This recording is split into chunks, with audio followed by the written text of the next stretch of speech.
The Forest, an old story from 1968, full of symbolisms. Canto 1.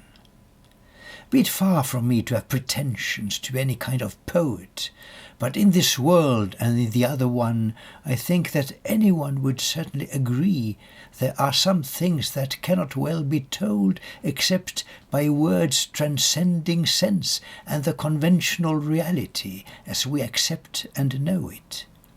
Such things I'm here about to tell, a story strange and difficult to grasp, and lacking skills in verse and language, my humility and poor simplicity will hardly be sufficient to describe this truth that I nevertheless experienced personally all the way, although I never knew myself some persons that were part of it. Accept it as a humble offering by me, a humble monk, on ancient altars of tradition, beauty, wisdom, and experience, and forbear my innocence and incapacity to render credible such matters that are visible to only sentient human souls, and the mind's eye that sees beyond the lying sensuality of this insufficient limited reality. I used to take those morning walks down to the sea as early and as soon as possible after the sunrise, and my abbot gave me leave himself. He knew that exercise would do me good, and not just me, but all my influence on others for the whole remaining day. I used to sit down in the sands, enjoy the rolling waves so generously coming in, sent forth from out there in eternity, to gloriously commit their foaming suicide against the gentle shores, caressing them with tenderness in this eternal process. When an object in the water caught my eye, it was a shining object which the sun had found. Some beams had entered it in glimpses of reflection, which went on into my eye and my attention, striking me with wonder and amazement, for immediately I felt it as a message meant for me. I sat there still, with my bare feet all sandy, basking in the glorious sun, as if transfixed by sudden new and strange sensations, as if I already was quite overwhelmed by feelings that belonged yet to the future. Finally I rose to carefully approach the object, overcoming the last doubts concerning its reality. It was indeed a bottle well closed up, quite light and empty, but for something that indeed made all my hairs rise in excitement. There was a letter in it, and it came to me, of all the people on this earth, to me alone, there on the beach, where I had wandered quite alone, exclusively to find this bottle. Naturally, I just had to open it. Here is the letter, in original verbatim, that since then has changed so many lives by opening a world of lives of others. My friend, I pray you, do not judge me for my awkwardness in language and expression, but please try instead to understand and to investigate my case and matter, and then judge me afterwards, if I have given you the truth or only fabricated lovely dreams. I am a wanderer gone totally astray, and facing death approaching in some hours, for the ship that I am sailing on will not endure this tempest. Seeing no chance to survive, I offer all I have of any value, my life's secret, the one knowledge of some consequence that I acquired, to this stormy sea of destiny. The fact is that I once discovered paradise, and I left it as the crazy fool I was. Now it is lost forever for my part, and all that I can do is in my blindness to give directions as to how it can be found again. Just go to Winchester in Hampshire, and to Wynyard, not so far away from there. Then follow the old southern road until you pass the ruins of a castle, and then cross a brook. Get off the road and follow that brook upstream, and you shall find the paradise that I have lost forever, in despair and foolishness and desperation, following my follow in my life's supremest deprivation. All that I can do about it now is to stand trial by myself and let my life pass on from this life unto God. Thus spoke this enigmatic, wondrous letter, anonymously with no signature, to me, who was unknown to this unhappy writer. Shipwrecked now, no doubt, and lost at sea, and dead and never buried. I was totally beyond myself for pity, and committed instantly myself in tears and prayers for the poor man's fate and soul. And although he was dead, and I would never know him, thus he spoke to me in graver earnest and directness than did ever any living man whom I met in my lifetime. My steps were burdened and slowed down by serious pondering and wondrous feelings on my way back to the monastery, and my fellow monks there wondered what had turned me so reflective all of a sudden, and tried teasing me and cheering me with no success whatever. They had to be satisfied with my simple explanation that I would discuss the matter only with our abbot and with no one else. Of course, I dared not show my confidential letter. My old abbot, like a father to us all, sat quietly as usual in the monastery garden, busy at his roses, herbs, and other lovely flowers, when I dared approach him, and he saw immediately that there was something deeply serious that had happened to me of some bother. I went to the point directly, showing him the flask and the fantastic letter, and explaining the concern of this new situation. He immediately laid all his brows in wrinkles and was perfectly immersed in the predicament. He understood me wholly and looked serious about it. Finally he spoke, and I was all attention. "My son, this is a matter of delicacy that cannot be trifled with. Not only is it a concern of life and death, but it's evidently the last words and will of someone dying, leaving a most vital message for posterity, which he has committed to the ocean without any other choice, which fortune has placed in your hands, the humblest monk among us all of people, the humblest monk among us of all people. There is certainly a hidden meaning in this matter, and I have to ask you to investigate it. The directions could not be much clearer. All you have to do is just to follow them and see what place, if there is any, this poor outcast shipwrecked sailor talks about. Do not expect too much. There might be nothing in it. Do not expect too much. There might be nothing in it. But if there is something, you should certainly discover it, fate having put his secret in your hands. Good luck, my son, and I expect you to come back when you are ready with at best some very interesting report that even might turn out intriguing." He turned the letter back to me, and I was free to go, entrusted with a sacred mission that, I can't deny, enlivened me with joyful spirits. My fellows in the dormitory turned, of course, quite curious when I packed my rucksack for a journey of some week or so, but I said nothing to them of my errand. But when I return, I'll let you know. But how can I inform you of my journey's mission when I haven't started on it yet, and knowing nothing of where I am going? They were satisfied with that and let me go. And so I started on the first and greatest journey of my life. It was not difficult, but only pleasurable, leaving everything behind in basking sunshine, as the spring was entering triumphantly and light was king all round the world. The walk was nice and long. I passed the site of Glastonbury on the way, and visited my uncle, who was bishop in Old Winchester, who wondered greatly at my errand. What on earth are you let loose? Why on earth are you let loose? Don't tell me you've been sent upon a mission.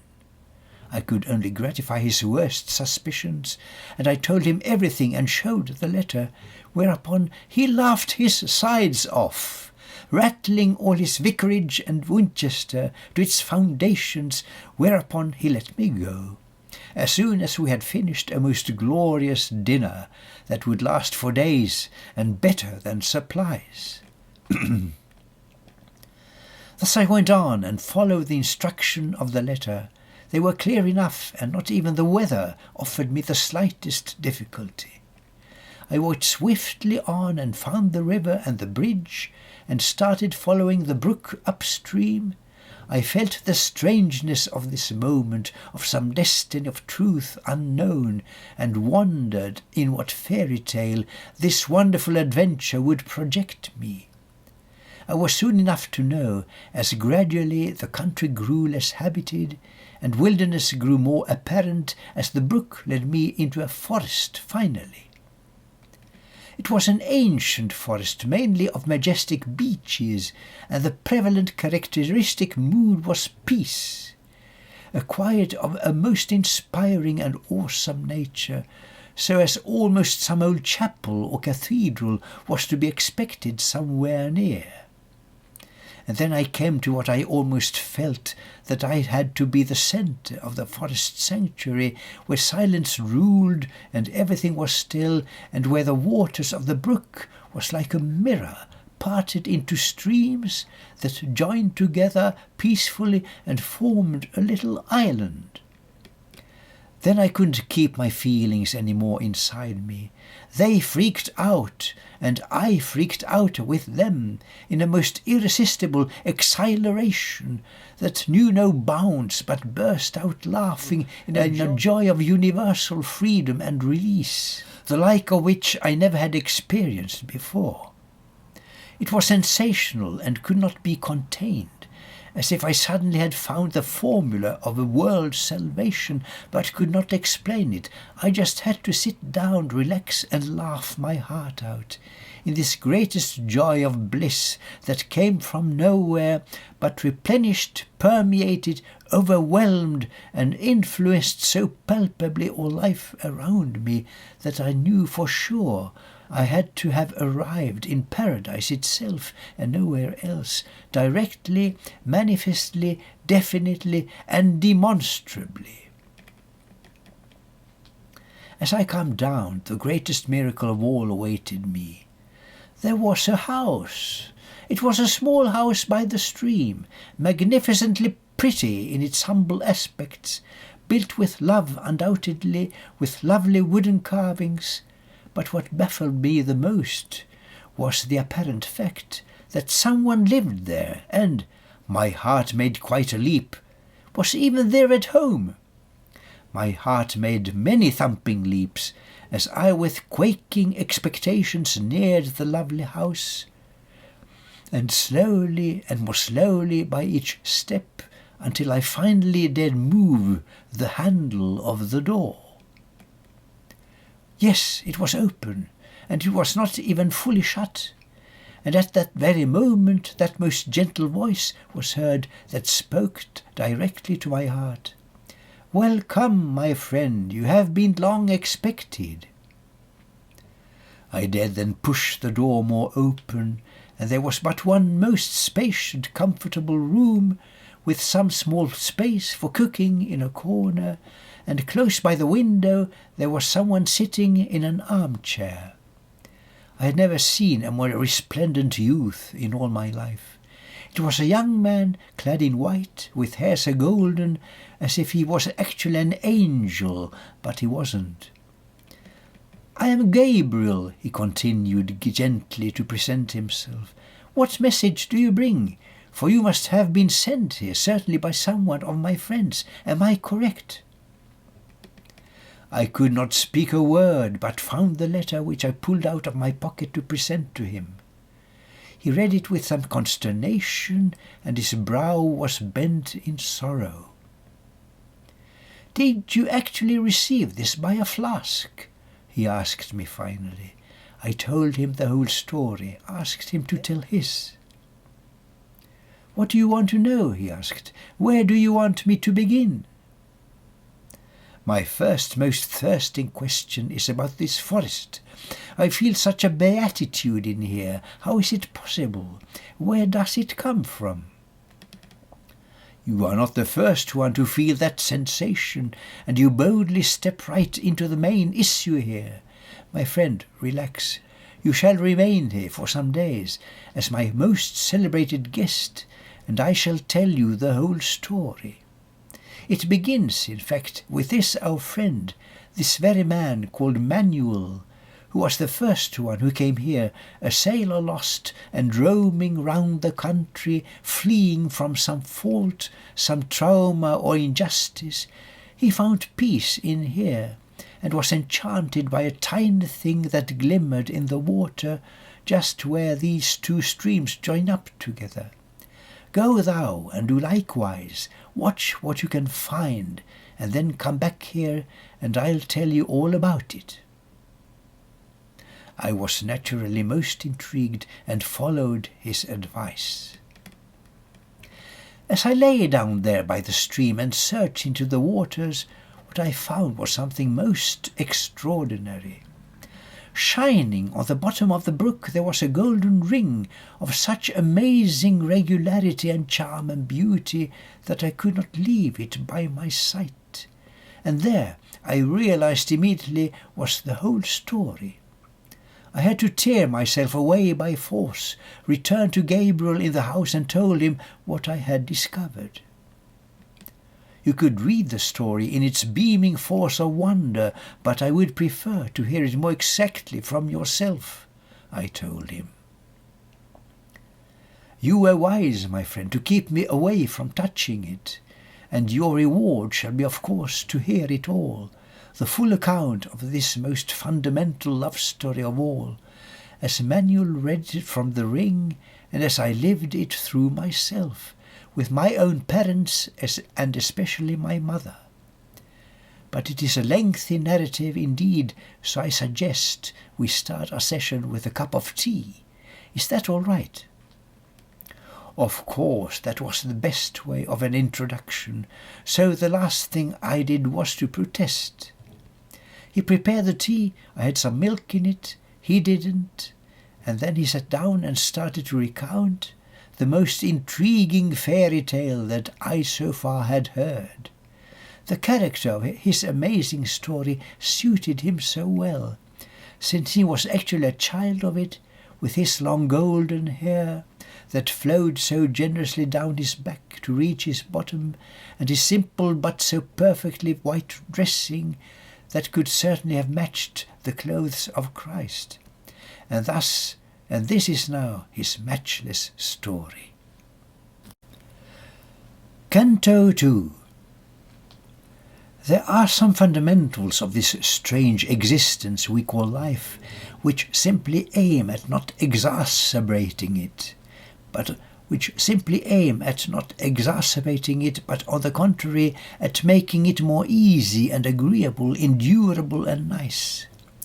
My heart of these recommendations concerns, of course, the strange phenomenon on such a universal bearing on us all that everything depends on it. Love is, of course, to everlastingly be cherished, cultivated, practiced and disseminated, but with care and always kindly. It must not be enforced, for then the only consequence is backfire, which can lead to anything destructive. You shall hear our story, which is all about the consequence of love, for good, for worse, but never without consequences. Thus spoke the fairest man that I had ever seen, all clad in white, with golden hair down to his waist, not even 20, but still with such a wisdom, as if he had been an old soul ever, with experience enough to teach all mankind how to make it better and get more aware and wiser.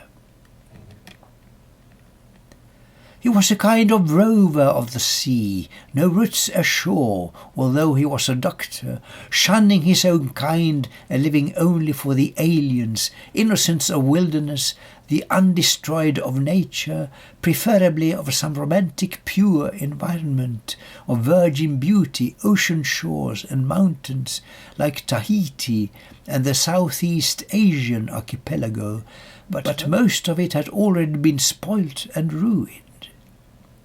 There were still, however, some few archipelagos unknown to white men's greed, and one of them was only known to him. It was the 7 islands of Yagande, far away beyond all maps and charts of knowledge, and it was his habit once a year to go there, selling trinkets and some medicines for pearls and costly handicrafts and jewels, which he then would sell on the Calcutta market at some modest profit. Thus his only use of his monopoly was to preserve it, keep it virgin and unknown, and act as its protector, while he modestly enjoyed the local fame of being venerated as the only white man known at all to all the natives of Yagande. But one year he brought a fellow with him. He was of some dark romantic hue, a sailor born and famous for his legendary seamanship, as he once as a youngster actually had managed quite alone to bring a ship without its captain through a storm. He was from Venice, but, like Dr. Magnus, kept roaming about round the world with no safe haven to find peace and rest in. They had met at some bazaar in Bombay or Calcutta, and at that time Dr. Magnus needed some spare hands, the storms, typhoons and hurricanes around the Indian Ocean growing worse, so that he felt the need to play it safer, going out to remote islands beyond any chart without a single person knowing where he was. As you grow older, loneliness becomes an alien company, while instead the urge of sharing grows more imminent. Quite simply, Dr. Magnus asked his newfound mate, "Would there be any interest on your part to come along with me to unknown South Pacific Isles, which no one in geography has ever heard of?" The Venetian sailor asked immediately, "That is exactly what I need. Do such islands still exist?" And he was on. They reached the islands early after dawn one morning, and people gathered everywhere along the shores to greet them with a wondrous song of welcome, which they sang in parts in clear and stupefying harmony, preparing garlands to receive the yearly visitor. But the activity and eagerness along the shores, among the steadily increasing groups of curious people, were enhanced when it was noticed that their loved friend the doctor this year had brought with him a companion who looked interesting indeed. As they were fetched ashore by outriggers, the king himself embarking on his sumptuous royal boat to offer them a very special welcome, as they almost were submerged in garish garlands. They were lifted up on shoulders of the natives on the shore, to then be promptly carried to the king's house for a most pacific banquet, while the singing and the celebrating went on enthusiastically. After all, the best friend of the natives paid them annually one visit only, and since now they were 2 persons, that must needs have double celebrations. As they sat down to their royal banquet in the king's house, there was no end to the affluence of the most exquisite delicious cooking of the South Seas. Present at the presentation of the king's whole family, with wives and sons and other relatives, whose status and relationships were out of definition, there was also the king's one and only daughter, a fair maid of perfect and exotic beauty, in her best age and not yet in full bloom. As the sailor's eyes discovered her, she went under his skin immediately and stayed there, and he could not concentrate on any matter else, all through the overwhelming dinner. Dr. Magnus saw that something dangerous had happened and gave him a friendly warning. "Mind you, as the only daughter of the king, she is everything to him, and he will never part with her. There have been suitors, lots of them, but no one will get through without some testing. If the test is failed, the suitor's life is lost." Appalled, but not deterred, the sailor asked, "Have many suitors thus been executed?" "They cannot be counted," was the sombre answer. Naturally, the more the sailor's interest grew in that most fascinating, attractive princess with a dark brown, olive-reddish hair in most intoxicated generosity and richness, flowing far beneath her bottom, especially as she did not remain for dinner, but departed suddenly as soon as she had seen him. That could only mean one thing, and he was well aware of it.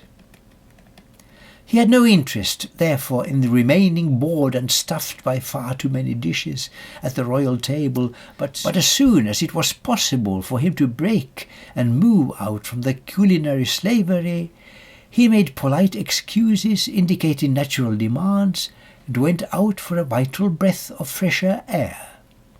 He instantly made out his bearings and soon found himself a total stranger in the middle of a capital but alien village, but was nonetheless led by a higher instinct to pursue a very special course, like by a higher scent and sense, and suddenly stopped short at a most touching scene. There she was, the royal princess, in a very humble cottage, helping a sick family in need, where obviously the mother, lying on a bed, was dying. The dark sailor, with his most romantic aspects of a wild and dashing stranger from beyond the seas, knew perfectly how to control himself, and therefore did not interfere with anything, but stood apart in reverence and kept his silence. Absolutely still, while the young princess worked and did her best to soothe the dying mother's pains and ease the last remaining moments of her life, while her two children, crying silently, kept equally perfectly still in mute despair. The moment came when the afflicted patient breathed her last. The princess had to finally give up and tenderly embraced the orphaned children, giving them the comfort of her sharing with them all their tears. She then looked up at the observant and respectful sailor as if she had known him all her life, and gave him unmistakably a sign for him to help her, cleaning up and managing the ruined household. He did never hesitate, but did his best, and so they worked together, comforting the children, talking with the relatives, preparing for the funeral and obsequies, until she could breathe out as she had done her work. She rose. The children were now taken care of by the relatives. She moved towards the entrance, where the stranger stood, quite still, as he had done the whole time, as if in devotion, gave him but one glance, and ran for it.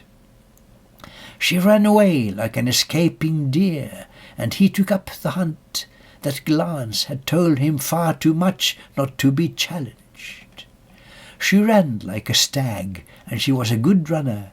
So, for all his excellent condition, he had to put some effort into it, while she remained far ahead of him, and he could but keep pace with her. She ran all the way out of the village, and did not at all seem tired of it, as she finally made suddenly a halt, and turned around to meet her lover, laughing heartily for a most natural welcome. He could not believe his eyes. There she was, the fairest princess in the world, waiting for him, well outside the village, in perfect safety and complete intimacy, with the most warm, welcoming, laughing welcome. Checked, he hesitated for a moment, but for just a fragment of a moment before he accepted her opening to him and made the final and irrevocable advance.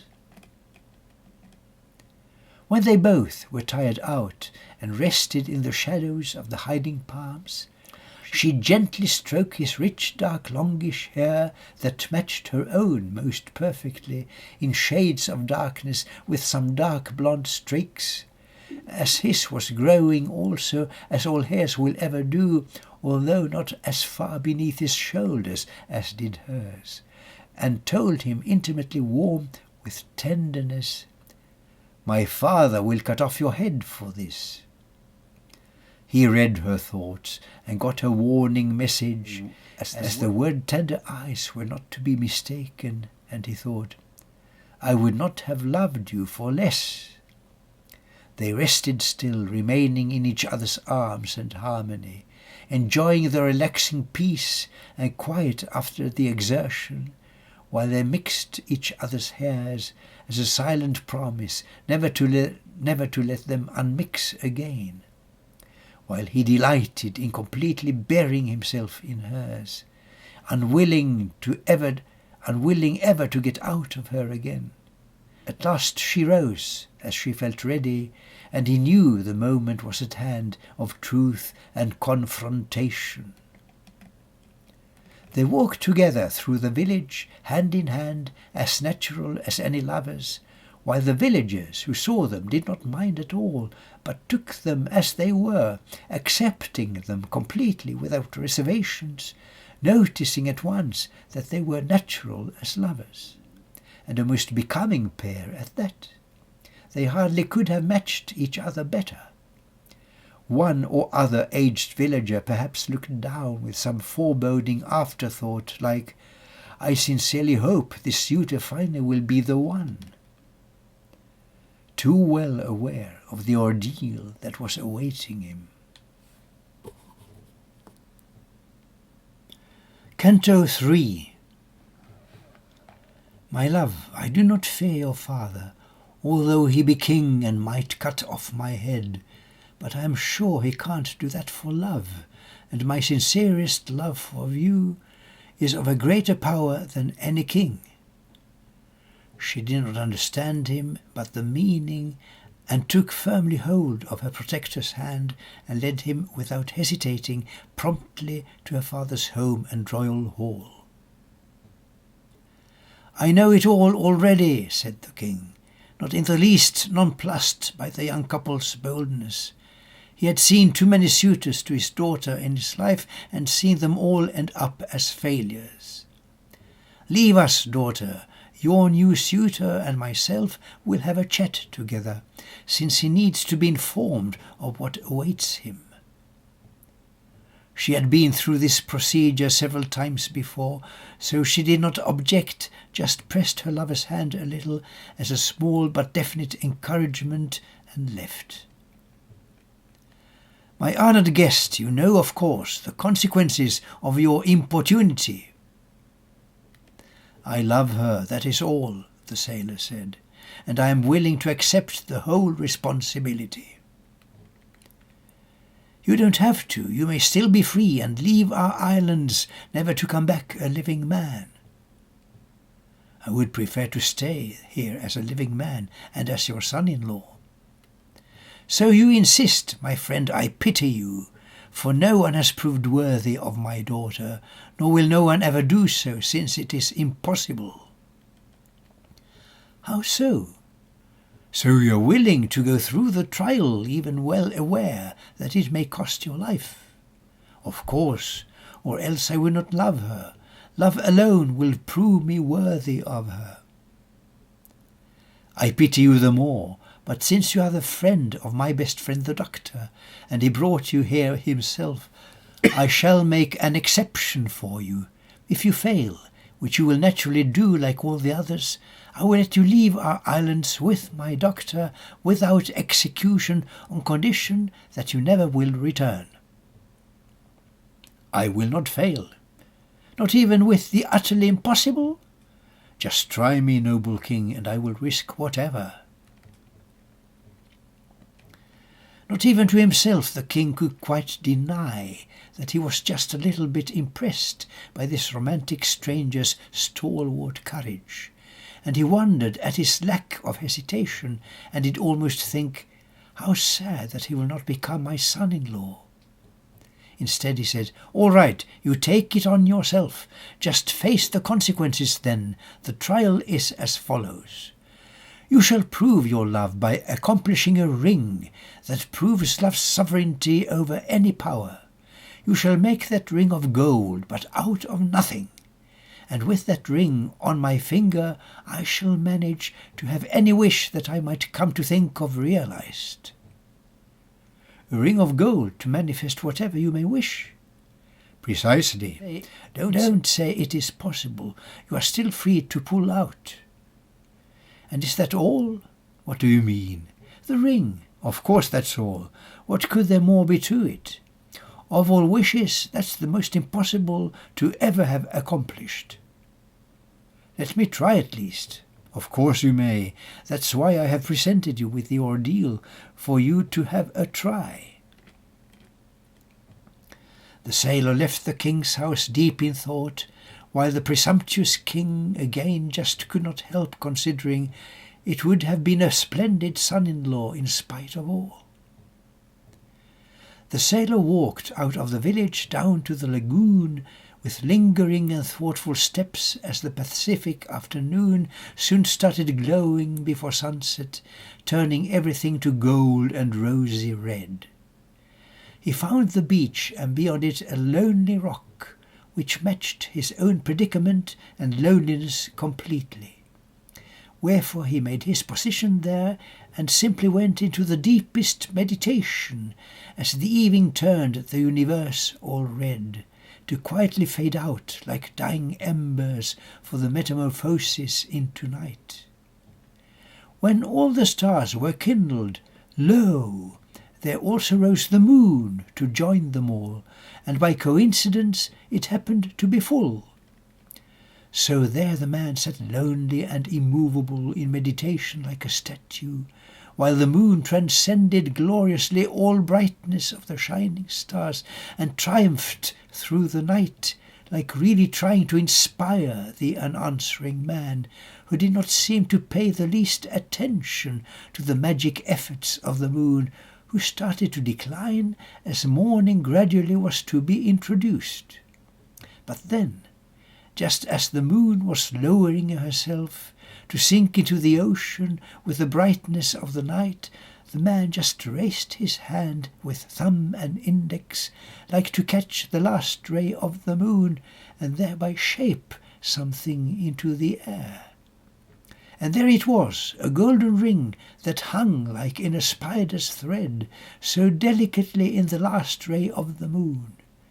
And as that last ray finally was spent, the morning rising and the moon resigning finally, the man picked down the ring from that last ray and held it in his hand, as if it could not be more obvious that a golden ring had been accomplished in that fashion.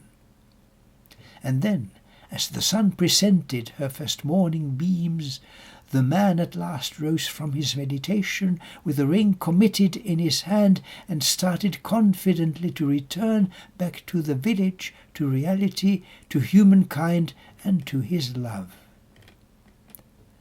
The king could also find no sleep this night, since all that he could think of was that blasted would-be son-in-law, whose failure would turn his daughter once again most miserable, as if there had not been enough before of failed suitors.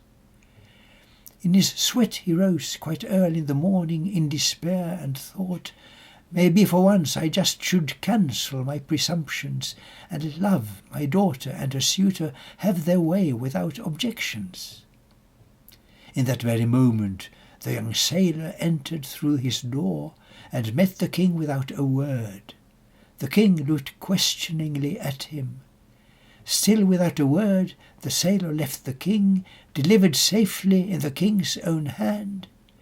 And all the king could do was just to look perplexed and watch the sailor leave for other business, namely to at last, now after a long night's hard work, go to his love and tenderly take care of her.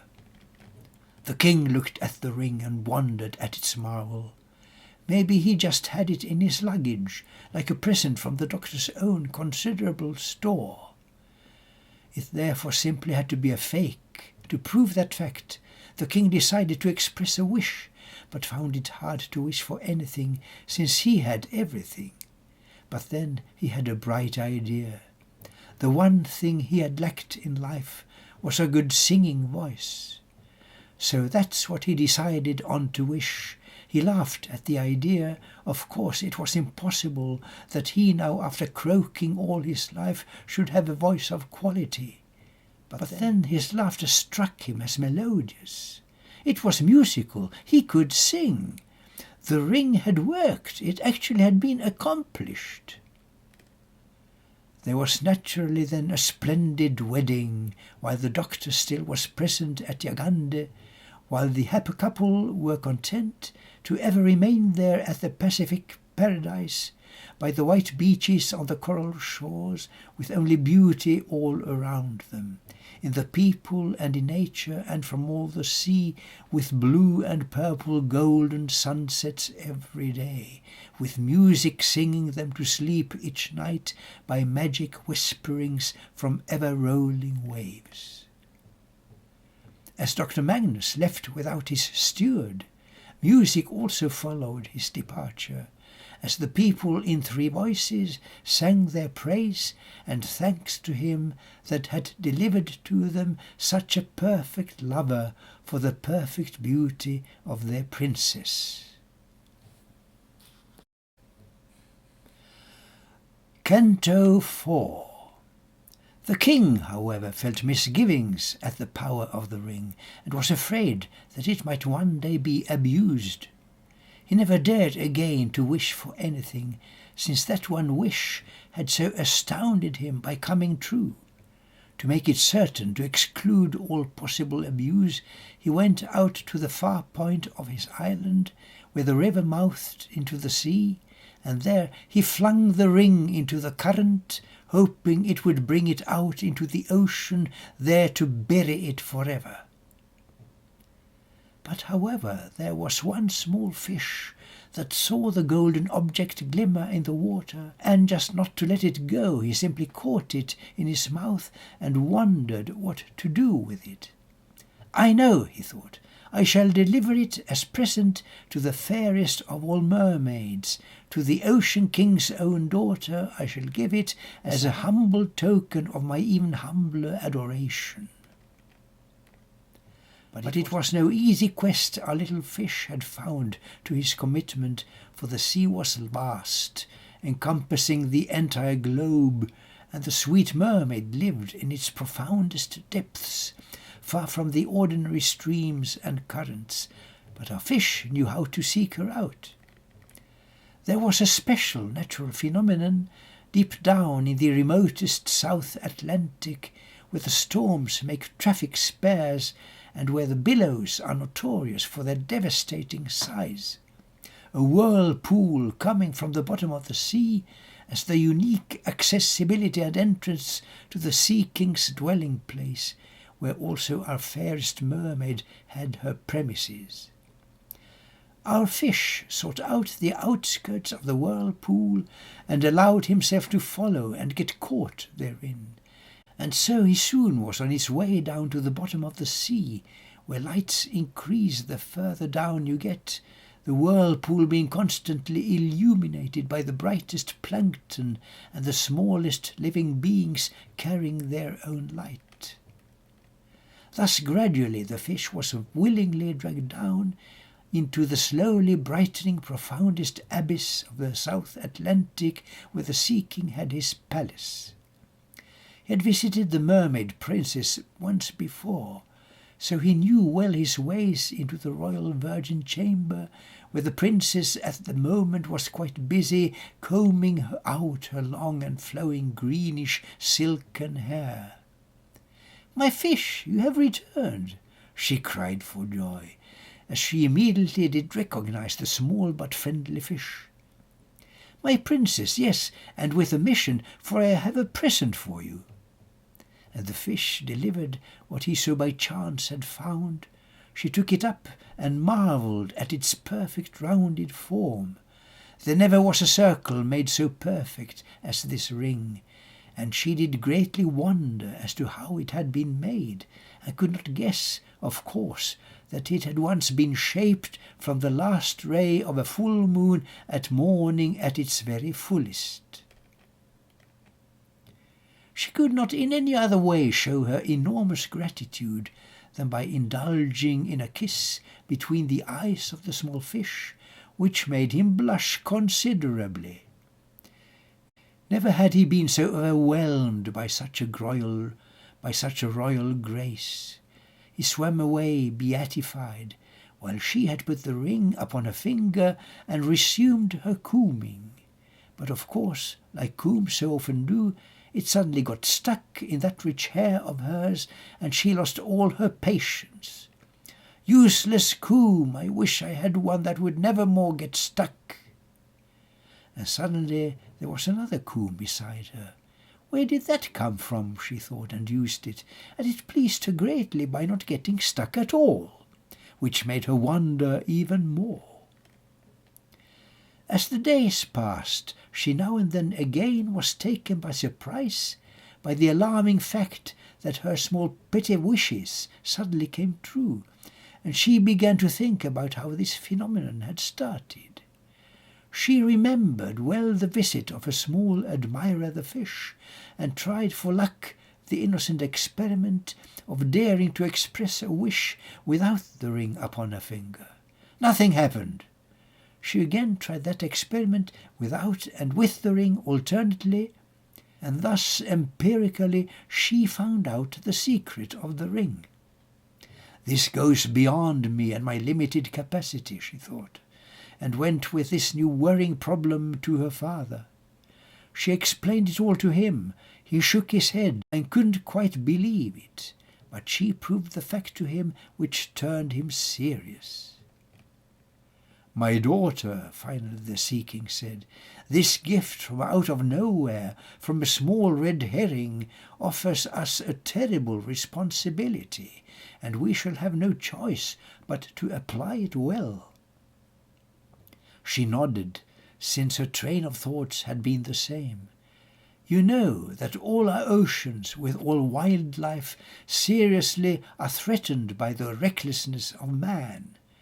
Our entire world is being poisoned and polluted by his ignorance and self-indulgent carelessness, as if he was alone and easily could do alone without all nature and without all other forms of life, forgetting that he is dependent on the ecosystems and that they will work and flow without disturbance, keeping naturally the whole planet clean, while he alone keeps ruining it with dirt and rubbish.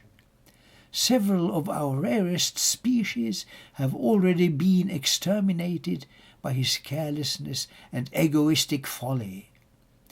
Let us do something about it, since we here now have the means." She instantly caught on and was completely with him. Thus they went together for the strangest quest, abandoning the safety of their royal palace at the bottom of the South Atlantic to embark upon a journey that would last for all their lives, preserving natural resources everywhere, restoring paradises, saving species, and creating safe environments, protection areas and wildlife havens, inaccessible to man, the all-invading monster, for the preservation and protection of all kinds of life. The very last thing they created was this forest, where they left the ring right at the heart of it, where these two brooks together joined to form a junction, and a little island by it at the bottom of a tiny whirlpool, where it has been lying undisturbed and unused all since then. But still its power secretly, invisibly pervades the entire forest, the effect of which is that impurity cannot exist here. Every one who enters is completely purified in soul and body, in a natural etheric process, which no one can fail to be affected by, most positively, which of course you felt yourself. When thus they had accomplished their life's work, the saving of the planet and all wildlife with all nature, they gave up their earthly sea life and were taken up to join the spirits of the air, in which community they still are active even more invisibly and even more inspiringly constructively than when they worked concretely, physically present here on earth among us, but we shall not know for certain how they go on working spiritually, until we one day perhaps will join them. Thus completed Gabriel his story. Canto 5. Brother Malcolm was astounded. Is that all? Then what about the houses and yourself? For surely you must have a story of your own to tell. Indeed, said Gabriel, but that is a more complicated one and not entirely pleasant. For you see, it is a tragedy. A tragedy? How come? How is it possible? In this consummate paradise of peace and harmony? You must be kidding. That would be the utterly supremest paradox.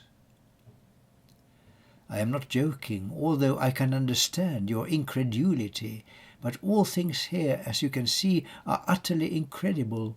But on the other hand, my friend, there's nothing, nor in heaven nor on earth, or in the seas, that is impossible. The first one who arrived here, as you know, was Manuel, a stranded Spaniard from Alicante, wayward, lost, and something of an exile, who around the world sought desperately for a chance of a retreat from humankind and all their troubles, strifes, and sorrows.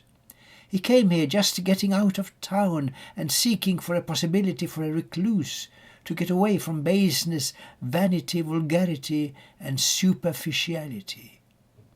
He lost his way, of course, and ended up by chance in here, where he found every possibility of what he always had been looking for. He stayed, of course, and built the first small cottage, which he called the house, for he was as skilful as a craftsman. Here he lived alone until one day there was a couple, young and innocent, eloping from their families, who would not let them have each other by restricting them and setting up conditions, failing to accept that love is unconditional. They came here leaving all civilization far behind and hoping they would be forgotten by their own and all society, and were received most overwhelmingly and heartily by Manuel, who by that time had begun to long for company. That couple was my father David and my mother Celia. Of course, the house of Manuel was too little for all three, so Manuel and David built together one more better place for what they hoped would soon become a family.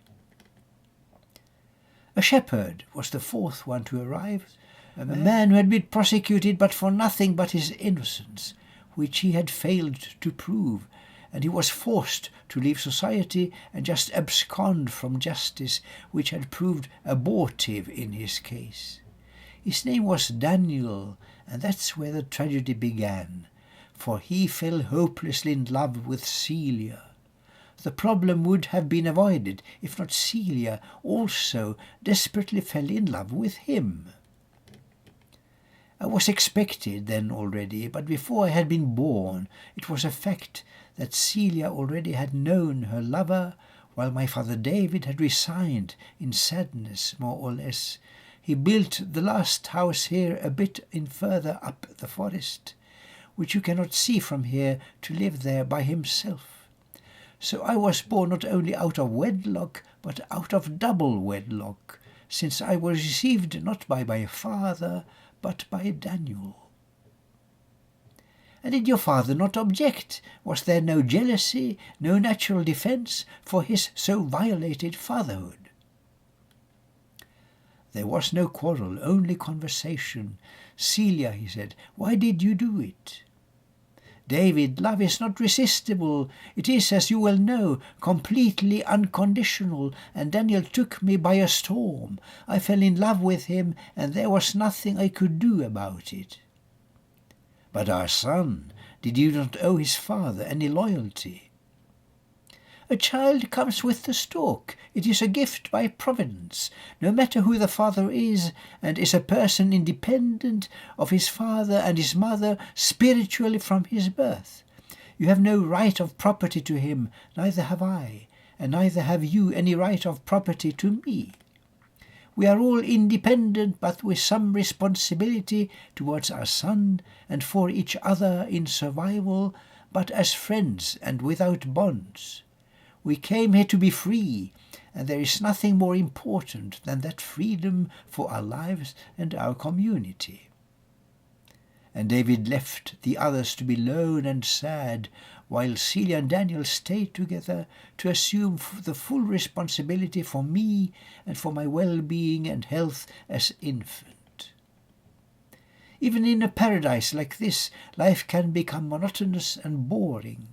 One day, longing for a change, my mother Celia took a walk and left the forest just to see if the world outside still was there.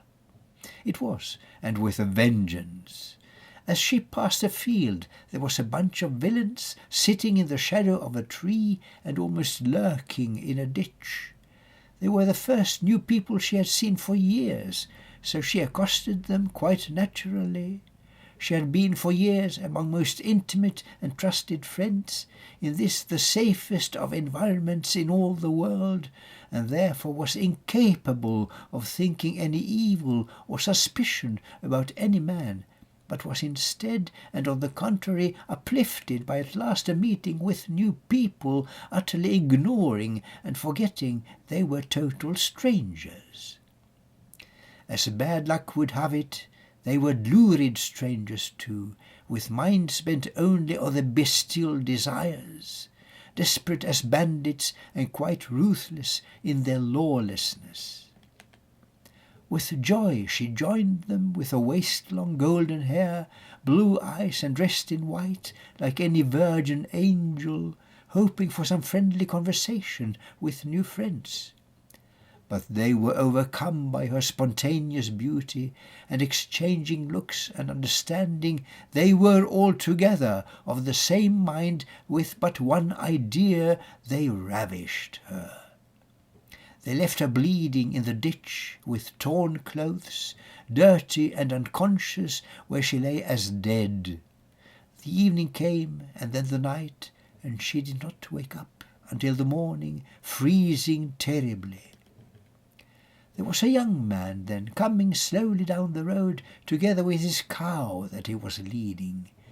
As he saw a strange young lady in a critical condition sticking up her head out from a ditch, he wondered whether he was dreaming or experiencing a fae or banshee or whatever, but she had a voice and definitely needed help, and that decided him. "Who are you?" She just shook her head. "How come that you are here?" She did not know, and gradually it dawned upon him. She had had a terrible calamity and shock, and in the process lost her memory. At home, among her lovers in the forest, they of course began to worry as to where she was and why she stayed away so long. "She must have left us," David said the third day, but both Daniel and Manuel thought differently, that something must have happened to her, and on the fourth morning Daniel left to search for her and left me to my father.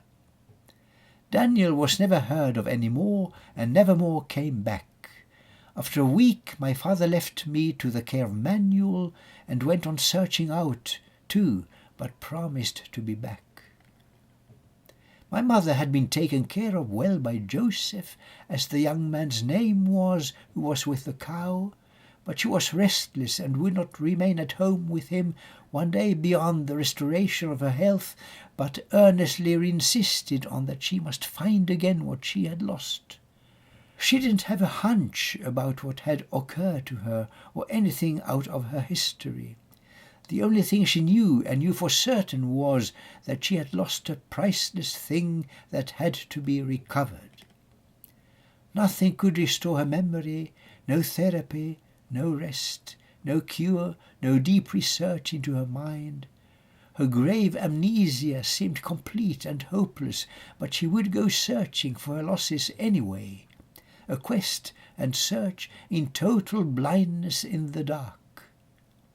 But Joseph felt responsibility and would assist her, following her destiny as if it was his own.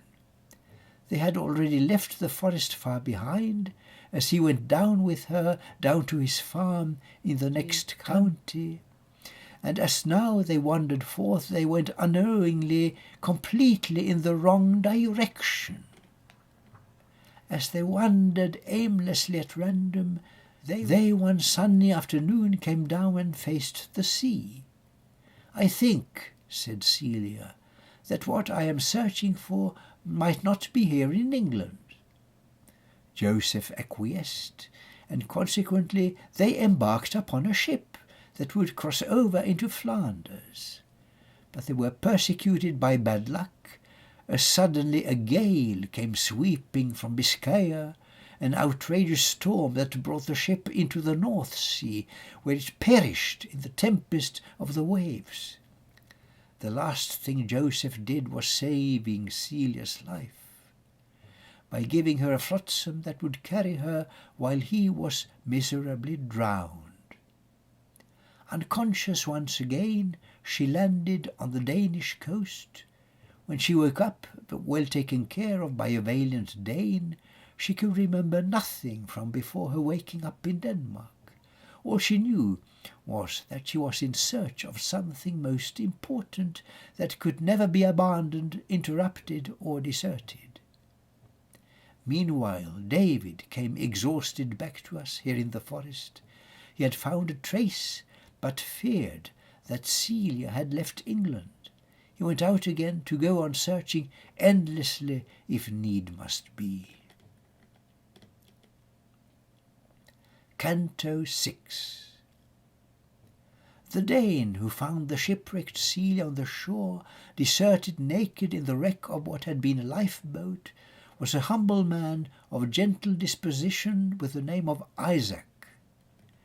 As she gradually recovered, he learnt all about her story, that she had forgotten it completely and had none to tell, except that there was something she had lost that had to be recovered.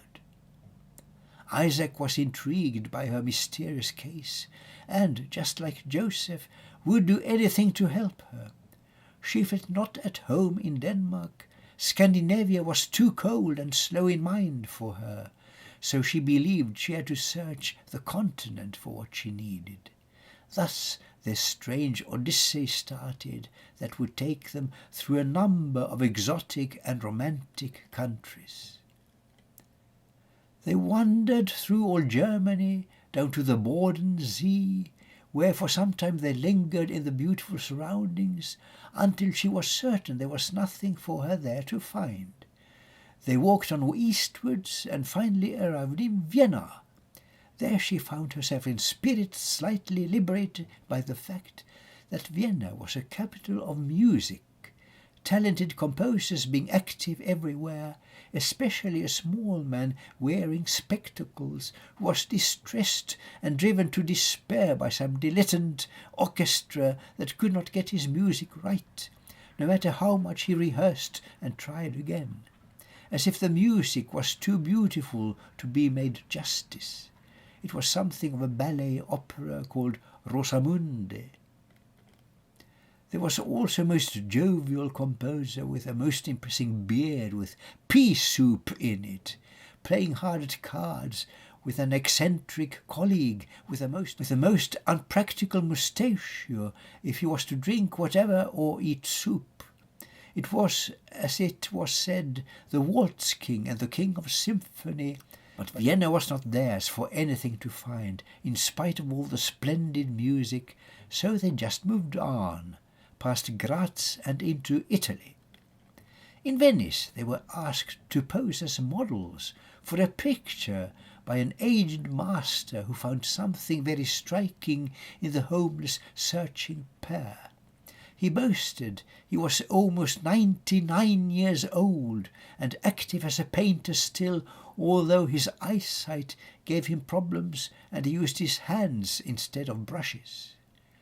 There was also an American, a bearded, melancholy fellow from Key West, who seemed quite sentimental, but in Venice, as in Vienna, they found nothing.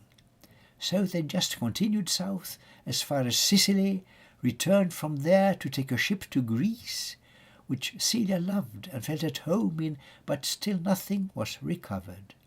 They continued into Turkey, Syria and Israel, but there they decided to return to Europe.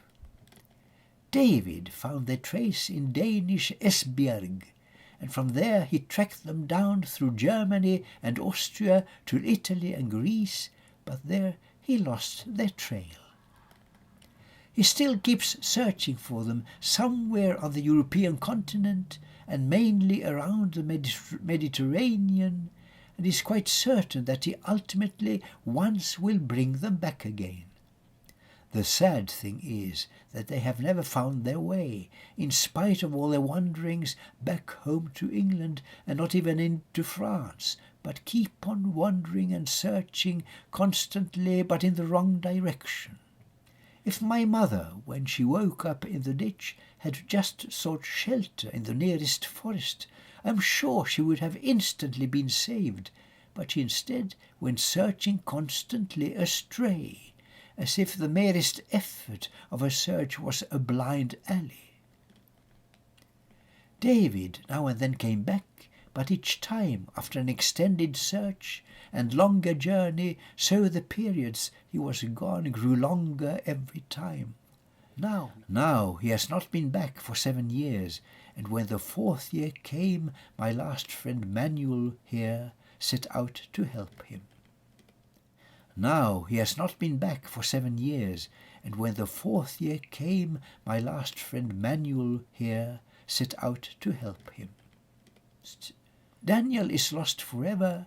There is no hope of his reappearance, after 16 years by now, and who knows where my father is. And finally there was a stranger coming here, and it was you. A lovable and humble monk with, I regret to say, the worst news possible of Manuel's death. I'm sure he aimed at coming back here with some news, but what that news was we shall never know.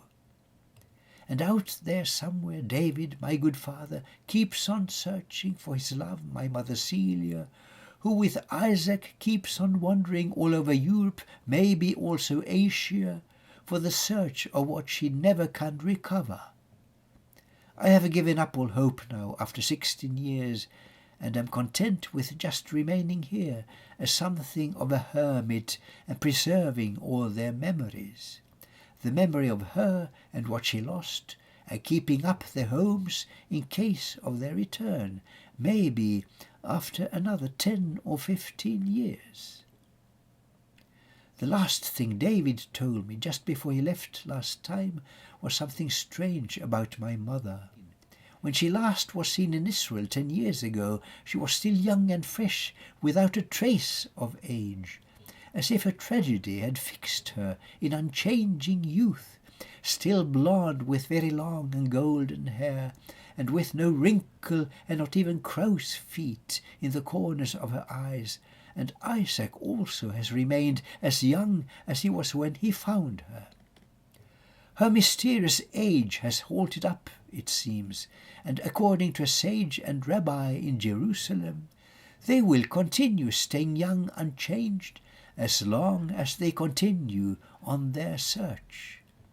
Another case of Ahasverus, but of opposite characteristics. Thus concluded Gabriel his story. Malcolm looked at him aghast with admiration and compassion, turbulent mixed feelings, but was more impressed than he had ever been, especially by Gabriel's personality, which seemed serenity itself in perfect harmony and consummation of maturity and beauty, all embalmed in this fair youth of timeless charm. "If you are like your mother," Malcolm finally commented, "then indeed she must be the most beautiful of ladies in the world." "I take it as a compliment," said Gabriel, "not to myself, but to my mother." Gabriel invited Malcolm to remain, of course, as long as he desired, and the monk was glad to do so, for some days at least. He spent the days in Gabriel's company, in long discussions, spiritual conversations, and hard work in the organic gardens, with some necessary updating repairs on the 3 cottages. For years, and taught by manual, Gabriel had kept it up, all by himself, but was now glad to have some help. But finally the hour was come for Malcolm to depart. "I would not want my abbot to start worrying, and surely he expects me back with some anxiety, and so do many others." Gabriel agreed. "Of course you must return and tell the others of our sanctuary here and of its story, whether they can manage to believe it or will disregard it. But this place exists, which no one can deny, and I am here to verify it. Naturally, I expect you back." "I know the way and cannot miss it," answered Malcolm, and they were agreed. And then it came to pass that Malcolm left the forest the same day. He made it down to Winchester, and found the bishop there, his cousin, cordially expecting him with an enormous dinner. Malcolm entertained him all the evening with his story, and the bishop laughed his sides off. Better every time he started a new round of laughter that shook all the vestry and all Winchester to its foundations. Just a few days afterwards the monk came back to Devon, and found on a rosy morning his beloved abbot in his garden tending to his roses. "Well, my friend," the abbot said, most naturally calm, "what did you find, and what did you expect to find? Don't tell me you were disappointed." "On the contrary, my father, I found much more than ever I could expect. I found a forest." "Tell me what you mean," the abbot said. And he was mighty serious.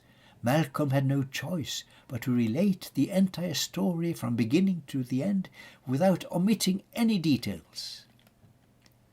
Afterwards the abbot kept his silence for a long while, thinking deep and thoroughly digesting Malcolm's strange account, as if to ponder whether he could take it seriously or as a fake. At last the abbot spoke, but without raising his grave looks. "My friend," he said, "this verifies what I believed in always. You have found a forest, but it's not unique.